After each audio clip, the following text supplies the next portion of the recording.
Welcome to Sky Broking Weekly Market Commentary. Disclaimer: this weekly market commentary is for information purpose only. Before taking any decision, consult your financial advisor.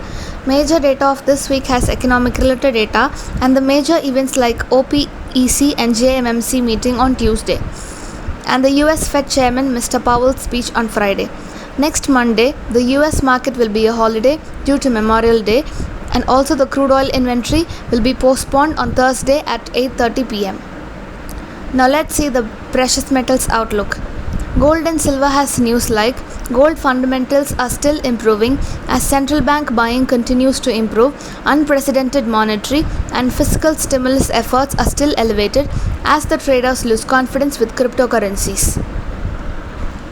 The true test for precious metals will be only after the next couple of months of hot inflation reports. If precious metals can hold its own against rising treasury yields, the path to record highs could be in the cards for later this year. For now, treasury yields have been depressed, but the outlook by the end of the year is still for much higher yields. Fundamentally, this is a slight positive news for precious metals, and technically speaking, gold may expect a mild profit booking rally. If silver breaks below 70500, then further rally on negative up to 69744 levels. These are the major precious metals outlook. Now let's see the energy outlook. First is crude oil. It has a news like energy markets will fixate on both OPEC plus ministerial meeting and revival of the Iran nuclear deal. OPEC Plus will likely move forward with June increase of 700k barrels per day, but may decide to hold off a July supply increase.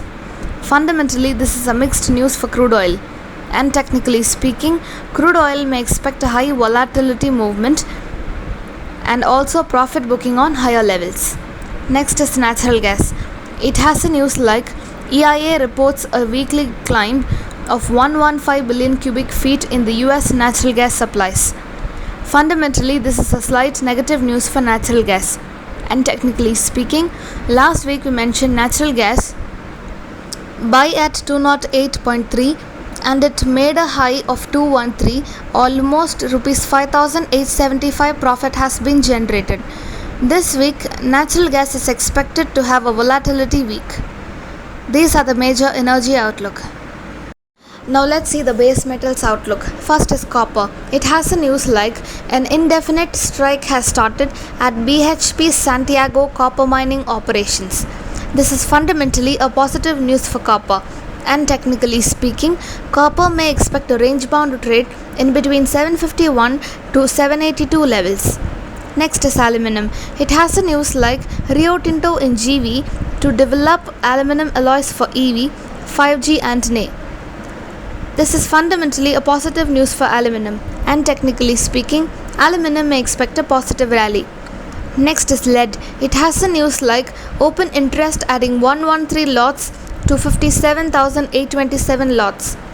This is fundamentally a slight positive news for lead, and technically speaking, lead may expect a negative rally up to 161.75 levels by positionally, and any upsurge to utilize a selling opportunity. Next is zinc. It has a news like zinc treatment charge jumps 35% on low concentrate demand. This is fundamentally a slight positive news for zinc, and technically speaking, zinc has witnessed a mixed trade. Next is nickel. It has a news like last year Tesla surprised the electric car industry when it said its entry-level Model 3S made in Shanghai will be equipped with lithium iron phosphate LFP batteries. The average nickel use per vehicle tumbled by 17.3% from Q1 2020 to Q1 2021. This is fundamentally a negative news for nickel, and technically speaking, nickel may expect a high volatility trade and also until break above 1345 levels. It may expect a profit booking ahead. For more profits, visit our website www.skycommodities.com. Thank you by Sky Broking.